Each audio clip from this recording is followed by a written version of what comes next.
trekëndshi karmës financiare. Çdo të thotë të kesh karmën financiare të varfërisë. Nëse në trekëndshin e karmës financiare ka vetëm një shifër, atëherë kjo nënkupton karmën e varfërisë. Kjo shifër e vetme në trekëndshin financiar e bën personin ti menaxhojë më me kujdes financat e tij, krahasuar me karmën e skamjes.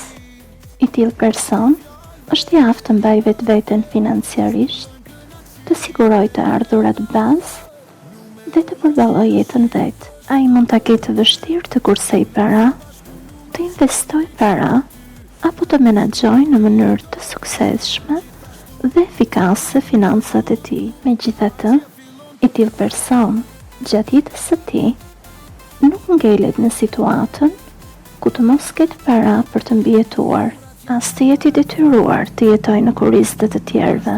Kjo karmë mund të korrigjohet. Po si? Më ndiqni.